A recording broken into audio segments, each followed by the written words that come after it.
स्वागत है आप सबका वीडियो में। आज हम यूपी बोर्ड के कक्षा 8 नागरिक शास्त्र का अंतिम पाठ यहाँ पे देखेंगे। पाठ 5 है दिव्यांगता, कारण एवं बचाव। दिव्यांगता मतलब विकलांगता, जैसे किसी शरीर के किसी हिस्से से अपंग होना। ठीक है, उसी के आज यहाँ पे हम क्वेश्चन और आंसर देखेंगे। तो पहला प्रश्न है, निम्नलिखित प्रश्नों के उत्तर दीजिए। का दिव्यांगों के प्रति हमारा क्या दायित्व है? उत्तर, दिव्यांगों के प्रति हमारा दायित्व है कि हम उन्हें स्वतंत्र तथा आत्मनिर्भर जीवन व्यतीत करने में उनकी मदद करें। खा है, दिव्यांगता के कारणों पर प्रकाश डालिए। उत्तर, दिव्यांगता के निम्नलिखित कारण हैं। पहला, जन्मजात दिव्यांगता का कारण आनुवंशिकी, गर्भस्थ माता को संतुलित भोजन न मिलना व कुपोषण।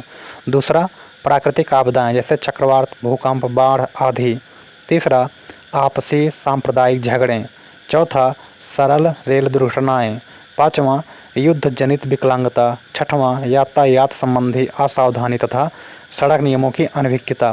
सातवां, यंत्रों व मशीनों का कुशल संचालन न करना। अब इसमें से पहला थोड़ा बता देते हैं इसको।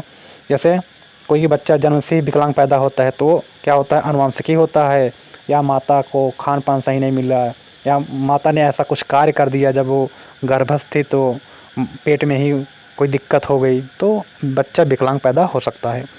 अगला है दूसरा, प्राकृतिक आपदाएं जैसे चक्रवात, भूकंप, बाढ़ आदि। जैसे इन सब में कभी कोई फंस जाता है, भूकंप कोई बिल्डिंग गिर गई, आंधी से कोई पेड़ गिर गया ऊपर, ठीक है, बाढ़ से, चक्रवात से कोई बिल्डिंग गिर गई, भवन गिर गया, जिस कमरे में व्यक्ति बैठा गिर गया, तो इस वजह से वो चोटिल हो सकता है और विकलांग हो सकता है। आपसी सांप्रदायिक झगड़े, कभी आपसी चाहे कोई झगड़ा हो चाहे कोई सांप्रदायिक झगड़ा हो, अगर उसमें बीच में जो झगड़ने वाला होता है तो अगर दो पक्षों में मारपीट होती है, किसी को लग जाता है, तो कोई अपना अंग कभी कभी खो बैठता है, तब भी आदमी विकलांग हो सकता है। सड़क रेल दुर्घटनाएं, अब रेल द्वारा भी दुर्घटना होती है, सड़कों पर दुर्घटना होती है, इसमें कभी कभी आदमी विकलांग हो जाता है। युद्ध जनित विकलांगता, कभी जब एक देश दूसरे देश के ऊपर आक्रमण करता है तो वहाँ के लोगों में भी क्या होता है, कोई अंग विशेष पर कोई वार हो गया, हाथ पर हो गया, पैर पर हो गया, तो ये कट सकता है, तो ये भी एक विकलांगता इस प्रकार आ जाती है। छठवां है यातायात संबंधी असावधानी तथा सड़क नियमों की अनभिज्ञता, कभी कभी व्यक्ति सड़क के नियमों का पालन नहीं करता है, ट्रैफिक सिग्नल का पालन नहीं करता है, सामने से कोई गाड़ी आ रही होती है और ये ले जाके लड़ा देता है, तब भी जो है विकलांगता हो जाती है। सातवां है यंत्रों मशीनों का कुशल संचालन न करना, तो बड़ी बड़ी कंपनियां, फैक्ट्रियों में भी लोग मजदूरी का कार्य कर रहे हैं, वर्कर का कार्य कर रहे हैं और मशीनों को संचालित कर रहे हैं, अगर उनको बिना ट्रेंड किए रख लिया जाता है तो कभी कभी उनका भी हाथ पैर या कहीं भी कोई विकलांगता आ जाती है चोट लगने से। तो इन सब से बचा जाए तो विकलांगता से बचा जा सकता है। गा है दिव्यांगजनों को सरकार द्वारा मिलने वाली प्रमुख सुविधाओं के बारे में लिखिए। सरकार द्वारा कई क्षेत्रों में दिव्यांगजनों को विविध सुविधाएं दी जा रही हैं। पहला, सार्वजनिक भवनों जैसे विद्यालय, बैंक, पार्क आदि में रैंप की व्यवस्था।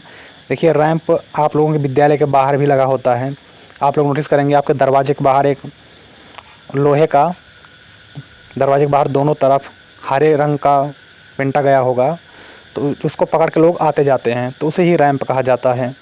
दूसरा है लिफ्ट में ब्रेल संकेत और श्रव्य सिग्नल की व्यवस्था।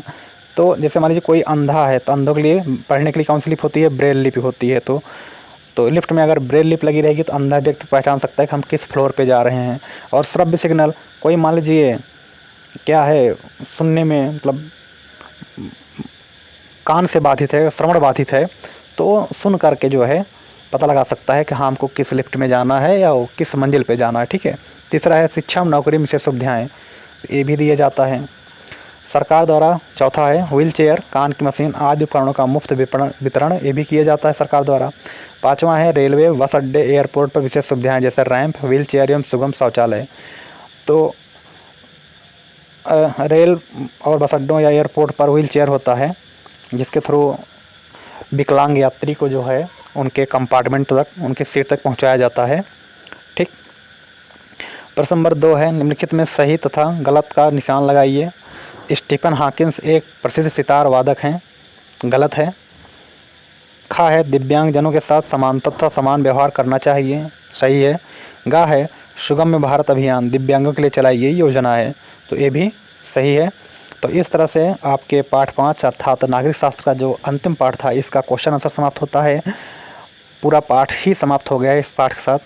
तो वीडियो अच्छा लगा हो तो वीडियो को लाइक करिएगा, वीडियो को शेयर करिएगा और चैनल को सब्सक्राइब करिएगा। Thank you.